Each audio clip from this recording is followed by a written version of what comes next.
So you're thinking about making that move to Murray, Utah, and you want to know what some of the pros are and the cons are of actually living there? Well, I'm going to dig into that. And at the end of this video, I'm going to give you my honest opinion about what I liked best and what I like least about living in Murray, Utah. And I'm getting after it right now.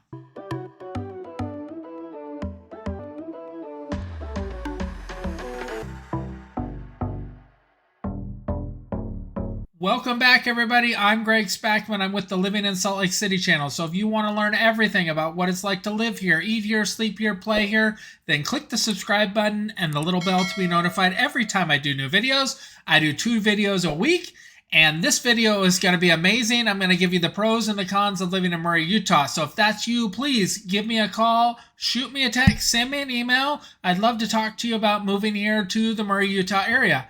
And so the pros and the cons of living in Murray, Utah. Pro number 1 is going to be the location of Murray, Utah. It's amazing. It's 13 minutes to Salt Lake City. And so I'm going to show you here in just a second on the map where it is in relation to Salt Lake City and Provo, Utah. So if you want to go have some fun, grab some good dinner, all of that, you're going to be able to do that really, really easily. Especially if you work in downtown Salt Lake City, it's going to be awesome. So here it is on the map. All right, so here it is highlighted in red on the map, just below Salt Lake City, and then Provo's all the way down to the south side. And Provo, Utah is about 37 minutes away, just on I-15. And so let me zoom in a little bit so you can get a better idea of Murray. This kind of triangle-ish almost looks like an arrowhead to me, but it's awesome. And I will go over the different things that are cool about it and whatnot, but just for you to know. All right, so it's 13 minutes to Salt Lake City. It's 18 minutes to the airport. It's 45 minutes to Solitude and Brighton to snow ski. It's 37 minutes to Provo, Utah. It's 41 minutes to Park City, Utah. And then the nearest ski resort to you is Snowbird, and that's 35 minutes away. So you're pretty close to getting to a ski resort from Murray. And then the closest place you can enjoy water would be Jordanelle State Park, and that's 40 minutes away, and that's where you're going to be able to boat and water ski, jet ski, fish. You can camp there, hike there, everything you want to be able to do. Jordanelle is an amazing reservoir to go check out, so that's super close. And that kind of gives you the location of it, and that's why it's pro number 1, because it's so close to Salt Lake City, and you're still close to be able to go do everything you want to be able to do. It has a lot of other things that I'm going to touch on. And so let's get on to pro and con number 2. So pro and con number 2 are going to be the rankings. And according to niche.com, let me show you what those are. According to niche.com, they give it an overall rating of a B+. It's the 43rd best suburb to live in Utah. It has a B for public schools, a C for crime and safety, C+ for housing, A- for nightlife, B for good for families, A- for diversity, B for jobs. I would say that it's higher than that for jobs because you're 13 minutes to Salt Lake City. You are B- for weather, and that's because you're a little bit closer to the mountains, so you're going to get a little more snow than some of the other areas. Otherwise, the weather would be more like a B or a B+. The cost of living is C, which cost of living is going to be high everywhere here in Utah. Nowhere gets a really good cost of living that I've seen so far.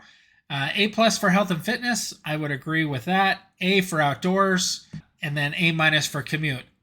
Commute probably is more like an A because this is one of the better commuting cities, and we'll touch on that as well later in this video. As you can see, 50,000 people that live in Murray, Utah, which is cool. Some of the other rankings we have here, it's the number 6 out of 73 for best suburb for young professionals in Utah. Most diverse suburb is number 13 in Utah. Best places for young professionals is number 21. So those are cool as well to note. And then we're going to touch on the crime and safety. They gave it a C, and you can see here on the charts what your assault and murder, robbery, burglary, theft, and motor vehicle theft. What I've been told about crime in Murray, Utah is that it's a crime of opportunity, and that's why the theft was so high, is just basically don't leave stuff out on your lawn, lock your cars, lock your house, that sort of thing, and then you won't have much crime. And so that's pro and con number 2, just depending upon how you look at the rankings. Pro number 3 of living in Murray, Utah is the city parks and the different parks that are there. The city park itself has concerts in the park, which are amazing. And then there's a bunch of other parks that you're going to be able to go to and enjoy. So just know that that's pro number 3, that it's got a good park system and the concerts are amazing from what I've been told. Con number 3 is the weather. And that's going to be really relative to the whole state of Utah, but middle of the Salt Lake City area and whatnot is going to have similar weather. The closer you get to the mountains, the more snow you get, and Murray isn't against the mountains, so it's not as bad as some of the towns, like Draper, for instance, that's at the mountains. But we have all 4 seasons here as far as weather goes, if you weren't aware. We have a real summer where it does get into the low 100s. We typically don't get as hot as, say, Phoenix, Arizona, but it does get warm here, and we do have over 100 degrees. I think last year, most of the summer it was in the 90 to 100 range, and we had a couple days where it was really, really hot. However, the previous year when we first moved here, we had some record heats, and it was 105, 107, where it was really warm.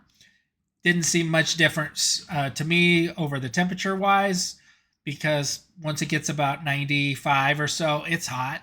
And so you're going to be running your AC in your car, your house, that sort of thing. And then we lead into fall. And fall is just incredible here with the changing of the leaves and everything else that comes with it. Our first snow, it gets colder. Once that happens, it's really a nice time of year, the fall. And then that leads us into winter. And winter is really nice, especially if you like doing anything in the snow. If you're a snowboarder, skier, you want to go, tubing down the hills, that sort of thing. Whatever you're going to be doing in the snow, we get plenty of snow in the mountains typically. And then around town, we don't get as much snow on a general basis. This last year was kind of an anomaly, and it isn't normally like that. However, you get enough snow for you to, throw snowballs and make snowmen and that sort of thing, because it'll dump, 6, 7, 12, 18, 24 inches in a 24, 48 hour period typically. And then you just, shovel your driveway, or the streets get really plowed, typical most neighborhoods really well. So you'll be able to get around. You will need 4-wheel drive or all-wheel drive typically for, 2, 3, 4 days a year. And then the rest of it you can get away with a rear-wheel drive or front-wheel drive vehicle. Just know that it's typical that you're going to need that. A lot of people will have a second set of tires. My nephews have snow tires, so they will put them on in late November, middle of December, somewhere in that range. They'll swap to their winter tires, and then they run those all winter time. And then once it starts to warm up again in, say, April, then they swap back to their normal tires. And that seems to be super helpful for them because they both have rear-wheel drive and front-wheel drive vehicles. Then we get into springtime, and this year I can't tell you that I was looking forward to spring more than ever, because it was a colder winter, more snow, all of that, and spring has been awesome so far. We've had anywhere from a 50-degree day to about a 75-degree, 80-degree day, and it's been awesome. The sky is normally pretty clear, although this June so far has been June gloom, so just know that that can happen here as well. And so that kind of is everything what you want to know as far as weather goes. There is something called the inversion layer, and that happens from November to April, and that's where we have poor air quality, where warm air gets trapped by cold air and causes this kind of muck thing and bad air quality. So just know that that can happen as well. And then in the summertime, when California does their forest fires and they blow all their smoke to us, then we get poor air quality as well from that, where you won't be able to see the mountains and that sort of thing.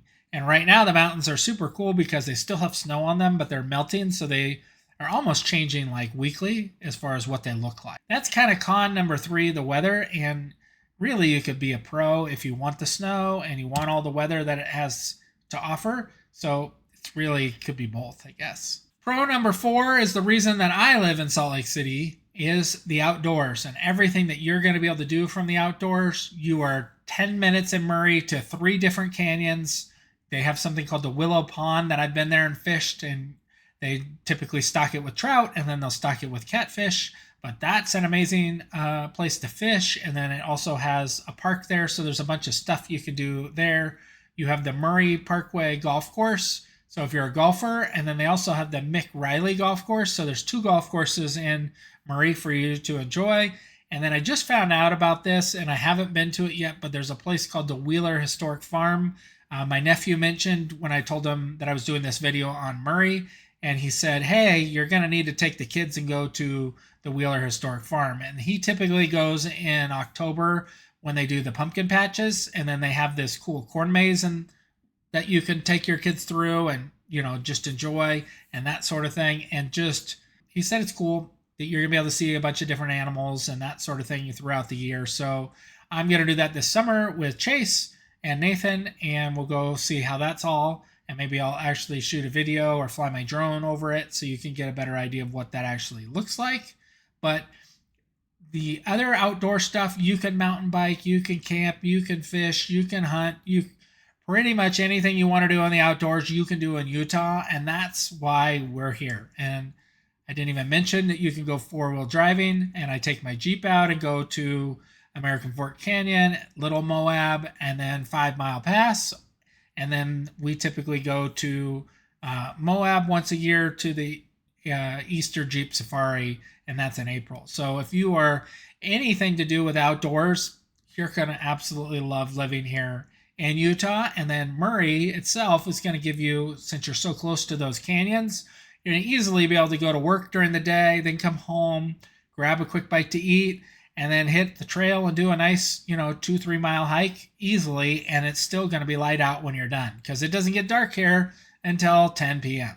Con number 4 of living in Murray, and this is, specific to Murray actually, and that's construction is really long and really slow. So whenever they start doing any sort of road work or any other construction, it takes forever.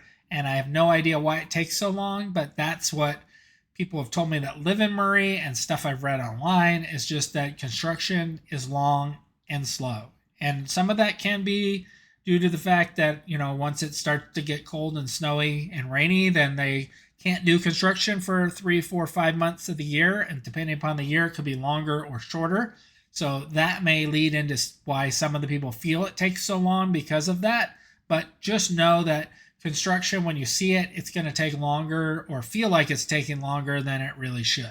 Pro number 5 is the shopping and the restaurants that are in Murray. And Murray has a really, really cool mall called the Fashion Place Mall. We just went there for the second time about a month ago, and we walked the whole mall so I could see exactly what was in the mall. And the only thing we really ended up buying was we went through the Lego store, and the kids wanted to get some Legos. So Chase bought this Iron Man fist Lego thing from there, and then my son bought this car, and so they both built them the first day, and now they're just sitting. So know that happens.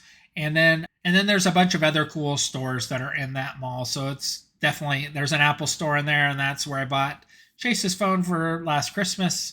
And anyhow, there's a bunch of shops and stuff for you to enjoy, check out, make sure you walk through it, that sort of thing. It's a really nice mall. In Murray, they have a small downtown area that has some neat thrift stores and antique shops for you to enjoy. You have a Costco and a Best Buy and some other places. And then whenever we want Mimi's Cafe, if you've ever eaten there, you'll know what it is. But they have a Mimi's Cafe that's in Murray, so that's where we'll go for that as well. And then there's just a bunch of other restaurants and shopping that you're going to be able to enjoy because Murray is a real city. Con number 5 is the fact that Murray has a lot of older homes, and that's just because of when it was built and a lot of when the homes were built in Murray. There's a lot of 40s and 50s and 60s type of homes. There isn't a lot of new construction, and while this might be a pro for you, for me it's a con just due to the layouts, and it really depends on your style and if they've renovated and torn down walls and that sort of thing, or if you want to be able to do that.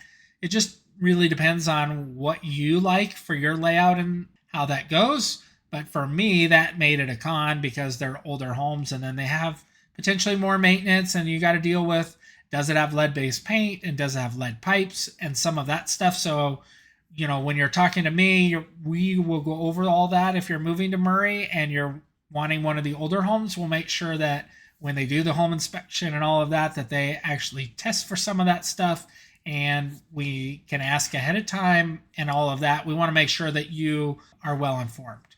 And so that's con number 5, the older homes. Pro number 6 is going to be the great access that Murray, Utah offers. and the public transportation. So you have amazing access to State Street. If you don't know what State Street is, I highly recommend that when you come here or when you're visiting or whatnot, that you drive the entire length of State Street. It'll help you let you know what's available on it, and you're going to see all the shopping and car dealerships and everything that's along State Street. And then that Murray, Utah has the track system, so you're going to be able to easily jump on the tracks to ride it up to Salt Lake City or over to the airport, or then you can also go over to Daybreak, which is in South Jordan. So you can get and then down to Draper as well. So you're going to be able to get all over on the track system once you're here if you want to use that, or you're just going to drive whichever way. And then you have a bus as well that you can take that are going to get you around. And so that's super, super cool. You're going to be able to jump onto the freeway in minutes or seconds, depending upon where you're at in Murray, which is going to get you wherever you need to go much, much faster than some of the cities where it's a 10-minute, 15-minute drive just to get over to the freeway. And so that's why that's pro number 6 is the great access and everything else that you're going to be able to use to get around. Pro number 7 is that Murray has its own ice rink.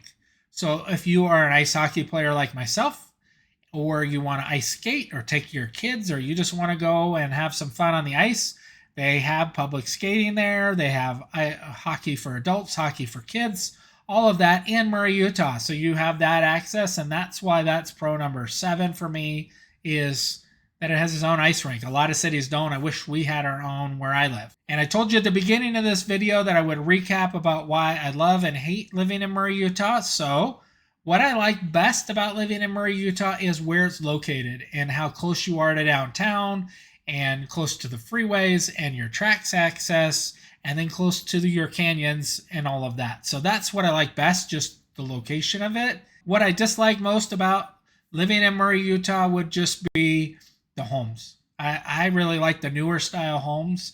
I'm not a big fan of older homes typically.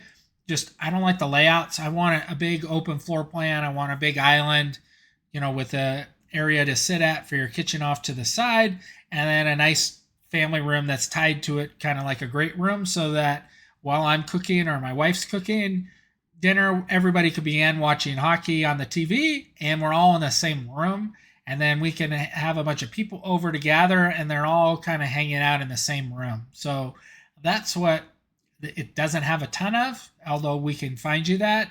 Just depends on what you are wanting for your home. And so since you're here and you're wanting to know more about Murray, Utah, and maybe make that move to Murray, Utah, please reach out to me. Give me a call, shoot me a text, send me an email. Love to talk to you more about making that move here to Murray, Utah. And until next time, be rad.